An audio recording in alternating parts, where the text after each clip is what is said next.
So this is my Komplete Kontrol M32 from Native Instruments. I've been using this for the past 4 years, which is longer than I use any MIDI keyboard, but I really love it that much. I bring this with me whenever I travel or I need a portable studio, and despite all the trips and gigs that it's been a part of, it still looks great. I looked all over this keyboard for signs of wear and tear, and it was really hard to find any evidence of that. And after using it for 4 years, I've come across some interesting things about the M32. There's a lot that makes this keyboard shine, but ironically, I think that the small size holds it back in some important ways. Hey, it's Onesto, and if you're new here, thanks for stopping by. On this channel, we check out the gear and plugins that keeps our lives musical and creative. And let's start with the hardware. This is a 32 compact key MIDI keyboard. I've been playing piano since I was 4, so anything less than 61 keys feels really small for me. So how does it feel to play on 32 keys? Well, I think the size makes it perfect for writing sessions when you're writing chords, bass lines, melodies, but when they're all done separately. It's when you try to play the chords and melodies at the same time, then the 32 keys becomes a problem. But that's to be expected with any keyboard this small. A question I see come up is how comfortable it is to play on these compact keys. Yeah, the keys they're smaller than the typical key, but if you have big hands, I can imagine this being tough to play. But with my average size hands, I don't find the key size to be a problem. And when it comes to the action and feel of the key, I've always been happy with it considering its size and price point. It feels good. It's not a Fatar keybed like the Kontrol S series. Instead, the M32 has a synth action custom keybed that gets the job done. This thing is slim, it's small, it is very light. It's so compact that I've had people ask me if it was a keyboard for kids, and I totally get it. It really does look like a kid's keyboard, but when I'm traveling or trying to work in a tiny space, the small footprint is a big lifesaver. If you check out this keyboard on the Native website, you'll see someone putting it into a backpack. Whenever I tried that, it just never worked. I wish I could stick this in a backpack, that'd be really cool, but it's just a little too big, and that's really annoying. But then again, I probably shouldn't be trying to stick a keyboard in a backpack in the first place. When it comes to the rest of the hardware features, I think it has just the right amount, and the build quality is solid for the price point. There are 8 touch-sensitive knobs that feel really good to use. There's a 4-directional push encoder that helps you navigate your DAW and plugins. You also have some handy buttons spread across the keyboard. Some help you play chord progressions on arpeggios. I'm not gonna lie, I don't really use these keys, but I do use the buttons here that control your DAW and software. In fact, I use these all the time. You'll also find a couple of touch strips. One is for a pitch bend and the other acts as a mod wheel. I was worried that these touch strips would be finicky over time, but I've never had a problem with them. So good job there, Native Instruments. Now there is one thing that I really don't like, and it's this tiny OLED display. It's tiny. This gives me anxiety looking at it. And theoretically, I know it provides essential information, but I don't like looking at it. And I even think it limits the keyboard a lot. And I'll talk a lot more about that later. Now there are 2 features that you might think are missing, but it really depends on whether you even need them or not. The first is the absence of drum pads. I don't mind using the keys to write in drums, so it's not a big deal breaker to me. But if you're someone who loves using drum pads and want to stay in the Native ecosystem, then check out Machine.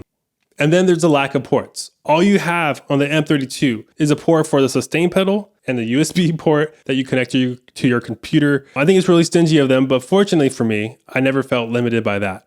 If you are hoping for a lot of ports, then you should check out something like the KeyStep from Arturia, which has every port imaginable. But look, when it comes to portability, the size, the weight, the build quality, the hardware features, the M32 is pretty much your quintessential small keyboard. Now let's move on to software integration. I'm a sucker for any kind of integration between hardware and software.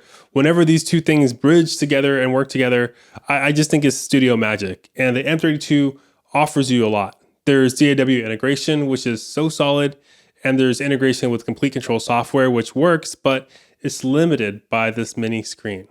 But let's start with the good news, the DAW integration, which nowadays the M32 integrates with pretty much all major DAWs, even Bitwig Studio.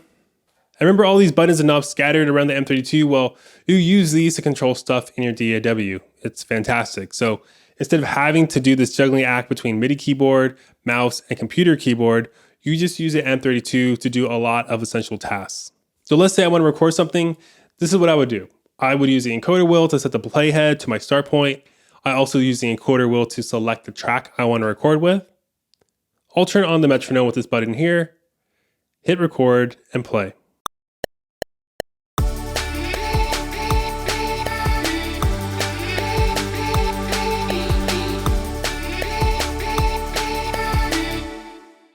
After I'm done recording, I can hit quantize here to tighten things up, or maybe I hate what I just played, so I hit undo so I can start all over again. I can also use the encoder knobs to control stock plugins, which is great, and even control the faders and panning of each track.